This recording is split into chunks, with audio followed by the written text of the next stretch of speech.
السلام عليكم. ملاحظة على أصحاب الثلج. أشتي لفت بعض الإخوة الذي معتمد على الثلج. هولوكوبتر مش يقدر منه هذا الإزعاج دائما. يعني سيارة تكون ما عادلش داعي إن تعيش، المفروض يشيل والمحرقة ويمشي يزعج عباد الله نفس ما سمعتوش. المهم نرجع للموضوع حقنا. أشتي لفتكم على الثلج.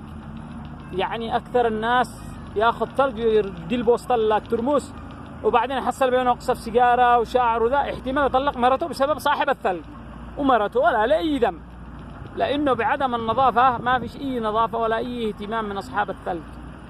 والله إنك تحصل فيه بلاوي، وتحصل العامل الذي يسوي القوالب والله يدعس بالرجل حقه ويخنبق بينه خنبقه، واحتمال يبو البول، واحتمال لا قالوا يسال يبزق بوله بينه وثلج شعب يمني ياكل ما قال.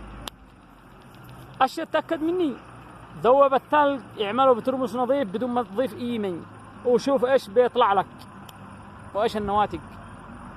يعني نناشد رجال مختصة البلدية وزارة الصحة، هذا اذا كان عندنا وزارة صحة، لكن للأسف شعب باع دينه وضميره، شعب باع كرامته، ما فيش اي ذمة ولا دين ولا ضمير. ب500 ريال ب1000 ريال وروح اعمل اللي براسك.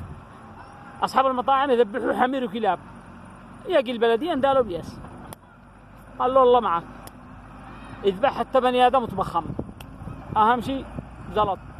عشان كذا مدمرين الشعب اليمني، ولا يمكن نتوفق ولا يمكن نتقدم، لأنه بلا أمانة بلا ذمة بلا ضمير.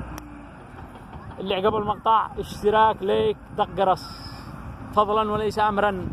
تحياتي وأشواقي وأنغامي.